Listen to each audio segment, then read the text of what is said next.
प्रेम से बोलो भगवान श्री हरि विष्णु की जय। पुरुषोत्तम मास हर 3 साल में आने वाला एक पवित्र 13वां महीना है। भगवान विष्णु को समर्पित इस माह को आध्यात्मिक साधना, व्रत, जाप और दान पुण्य के लिए सबसे श्रेष्ठ और पुण्यदायी माना जाता है। पुरुषोत्तम मास महत्व कथा अध्याय 1। एक समय की बात है, भक्तों की सभी मनोकामनाओं को पूर्ण करने वाले वृंदावन के स्वामी भगवान पुरुषोत्तम को प्रणाम करते हुए इस पवित्र कथा का आरंभ होता है। भगवान नारायण, नर नरोत्तम, देवी सरस्वती और महर्षि व्यास के स्मरण कर यह कथा आगे बढ़ती है। पवित्र नैमिषारण्य में अनेक महान ऋषि मुनि एकत्रित हुए थे। वो सभी वेदों के ज्ञाता, तपस्वी, ब्रह्मनिष्ठ और परोपकारी थे। उनका उद्देश्य था कि यज्ञ के माध्यम से संसार का कल्याण करना और ऐसा ज्ञान प्राप्त करना जिसके जीवों का उद्धार हो सके। उसी समय सूत जी, जो कि महान कथावाचक और शास्त्रों के मार्मिक थे, तीर्थ यात्रा करते हुए वहीं पहुंचे। उनका स्वरूप अत्यंत दिव्य था।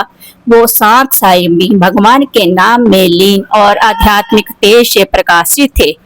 सूत जी को देखकर सभी ऋषि आदर पूर्वक खड़े हो गए। उन्होंने उन्हें उत्तम आसन दिया और विनम्रता से निवेदन किया, हे सूत जी, आप सभी शास्त्रों के ज्ञाता है, कृपा करके हमें ऐसी कथा सुनाइए जो सारभूत हो, कल्याणकारी हो और हमें इस संसार रूपी सागर से पार लगाने वाली हो। ऋषियों की यह विनती सुनकर सूत जी प्रसन्न हुए और उन्होंने कथा प्रारंभ की। सूत जी ने बताया कि वो अनेक पवित्र तीर्थों की यात्रा करते हुए वहां पहुंचे हैं। उन्होंने पुष्कर, यमुना, गंगा, काशी, गया, त्रिवेशी, गोदावरी, कावेरी, नर्मदा और पवित्र नदियों और स्थानों का स्नान किया, तर्पण किया और देवताओं, पितरों की पूजा की। इस तीर्थ यात्रा में उनके मन को और अधिक पवित्र और शांत बना दिया। यात्रा करते करते वो हस्तिनापुर पहुंचे, जहां उन्होंने सुना कि राजा परीक्षित ने अपना राज्य त्याग दिया है और गंगा तट पर तपस्या कर रहे हैं। यह सुनकर सूत जी भी वहां पहुंचे। गंगा के किनारे का दृश्य अत्यंत अद्भुत था। अनेक सिद्ध योगी और पवित्र वहां एकत्र थे, जो विभिन्न प्रकार की कठोर तपस्याएं कर रहे थे। कोई उपवास कर रहा था, कोई केवल वायु पर निर्भर था, तो कोई पालाहार का जीवन यापन कर रहा था।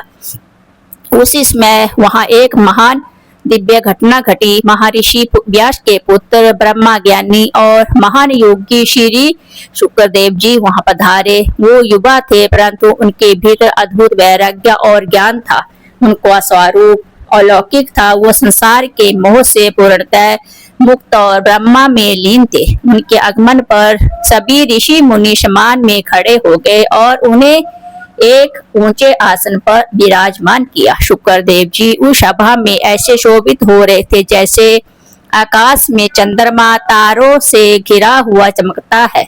सभी मुनि उनके चारों ओर बैठकर उनके मुख से ज्ञान और भगवान की कथा सुनने के उत्सुक हो गए। इस प्रकार पुरुषोत्तम मास का पहला अध्याय समाप्त होता है।